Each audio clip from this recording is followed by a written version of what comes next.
Hello friends, ഇത് ഒരു informative video ആണ്. എന്ന് വെച്ചാൽ നമ്മുടെ നാട്ടിൽ നിന്നും കാനഡയിലൊക്കെ എത്തുമ്പോൾ ഒരു കാര്യം ശ്രദ്ധിച്ചാൽ നമ്മുടെ ഒരു ഡ്രൈവിംഗ് ലൈസൻസ് നമുക്ക് ഒന്നുകൂടെ ബെറ്ററായിട്ട് പെട്ടെന്ന് എടുക്കാൻ സാധിക്കും. ദാറ്റ് ഈസ്, ഇവിടെ ഒട്ടുമിക്ക ജോലികൾക്ക് അപ്ലൈ ചെയ്യുകയാണെങ്കിലും അല്ലെങ്കിൽ ട്രാവൽ പർപ്പസിനാണെങ്കിലും പ്രൈവറ്റ് ആയിട്ടുള്ള വെഹിക്കിൾസ് ആണ് മോസ്റ്റ്ലി എല്ലാവരും ഓപ്റ്റ് ചെയ്യുന്നത്. നമുക്കറിയാം, ഇവിടുത്തെ ഒരു ക്ലൈമറ്റിക് കണ്ടീഷനൊക്കെ വെച്ചിട്ട് മോസ്റ്റ്ലി 2 വീലേഴ്സ് അത്ര പ്രാക്ടിക്കലി പോസിബിൾ അല്ല.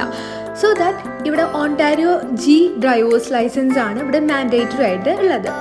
ഈ ജി ലൈസൻസ് കിട്ടാൻ 3 സ്റ്റെപ്പാണുള്ളത്. That is G1, G2 and G.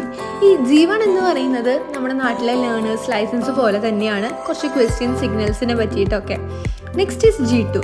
ഈ G2 നമുക്ക് സ്കിപ്പ് ചെയ്യാനൊരു അവസരം നമ്മൾ നാട്ടിൽ നിന്ന് വരുമ്പോൾ ഉള്ളത്, നമുക്ക് നാട്ടിൽ ഡ്രൈവിംഗ് ലൈസൻസ് കിട്ടിയിട്ട് അല്ലെങ്കിൽ നമ്മുടെ ഹോം ടൗണിൽ ഡ്രൈവിംഗ് ലൈസൻസ് ഉള്ള 4 വർഷത്തിൽ കൂടുതലായിട്ടുള്ള ഒരു എക്സ്പീരിയൻസ് നമുക്കുണ്ടെങ്കിൽ അതിൻ്റെ എക്സ്ട്രാക്റ്റ് എന്ന് വെച്ചാൽ RTOയുടെ ഓഫീസിൽ നിന്ന് ഇന്ന പുള്ളിക്ക് ഇത്ര വർഷത്തിലേറെ എക്സ്പീരിയൻസ് സ്വന്തം ഹോം ടൗണിലുണ്ട് എന്നുള്ള റിപ്പോർട്ട് സമർപ്പിക്കുകയാണെങ്കിൽ ഇറ്റ് മേക്ക് തിങ്സ് ഈസിയർ. നമുക്ക് G1-ൽ നിന്ന് ഡയറക്റ്റായിട്ട് Gയിലേക്ക് മാറാൻ പറ്റും.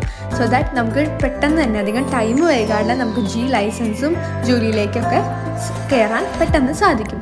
Okay, thank you so much.